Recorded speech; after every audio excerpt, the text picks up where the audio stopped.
Alright, folks, time to do our picks for UFC on Fox. Henderson versus Melendez coming up this weekend.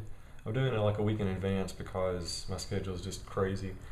Main event, Ben Henderson taking on Gilbert Melendez. Melendez is a guy who, for the last 4 or 5 years, has been considered one of the absolute best lightweight fighters on the planet. The problem is he's been fighting in Strikeforce, and he hasn't really fought anybody that's really on par with the people that Ben Henderson has already defeated. I think Melendez, he's pretty overrated. He had the quadrilogy of fights against Josh Thomson. And the last fight in particular, I thought Melendez did not really look like he won that fight. I thought he got robbed. I thought Thomson was actually the victor in that last fight, and Thomson is definitely nowhere near the caliber fighter that Ben Henderson is. Henderson, he's kind of like the lightweight GSP in a way.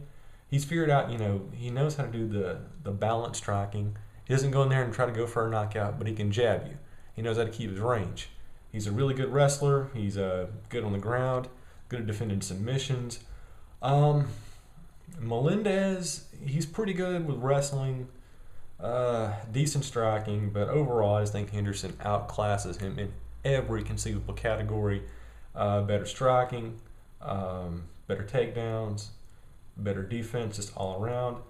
This probably won't be a very interesting fight for all intents and purposes, but I think it'll be decent. It'll be a nice technical showcase. I think Henderson wins this fight, and he wins it 5-round decision. Heavyweight matchup, Frank Mir. He got destroyed by Junior Dos Santos a year ago. This is his first fight back in 12 months, taking on Daniel Cormier, who is probably outside of Dos Santos and Velasquez, the big heavyweight name you see tossed around a lot these days. A lot of people are picking Daniel Cormier, but I'm going to go with the upset here. I think Frank Mir is actually going to win this fight. He's going to win it by decision. Cormier, look, he's a really, really good fighter.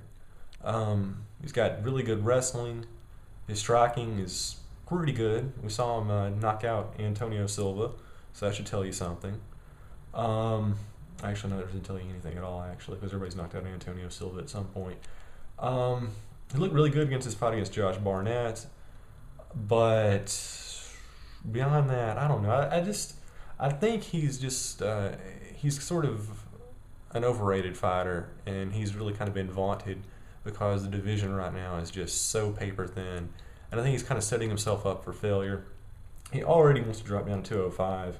I really don't think he's actually big enough to be a competitor in the UFC, and he already said he won't fight Cain Velasquez if he wins, so why bother?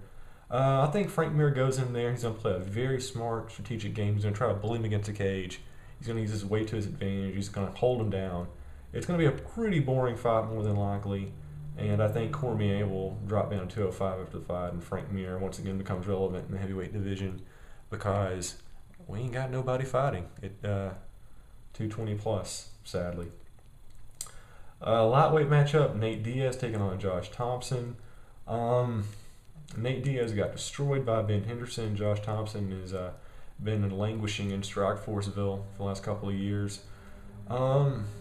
Before that fight against Henderson, though, Diaz looked really, really good. He was just jabbing dudes. I go back to that fight he had against Donald Cerrone where he just rattled him over and over again. Thomson, he's really not that great of a striker. His defense is not that good. I think Diaz, 3rd round TKO. I think he takes a while to get going, but he finishes him. Even though Strikeforce fighters have been doing really, really well comparably since the merger earlier this year. Curtain jerkers, Matt Brown taking on Jordan Mein.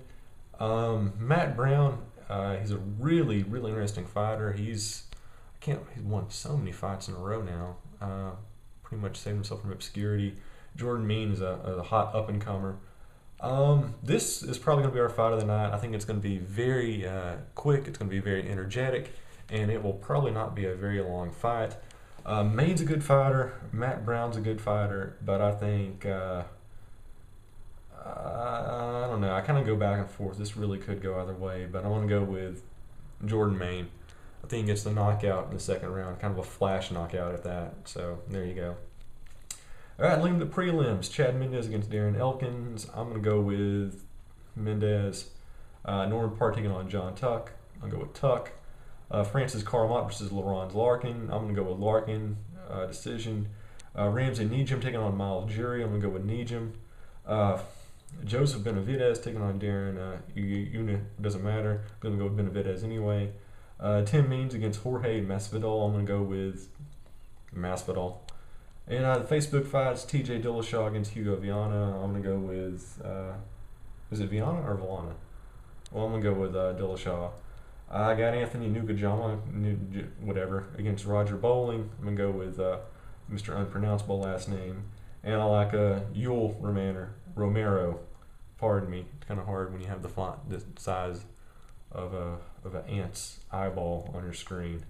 And I got him over Clifford Stark. So there you go. Probably not going to be the most entertaining show, but you never know. There might be some surprises. See you at the ring.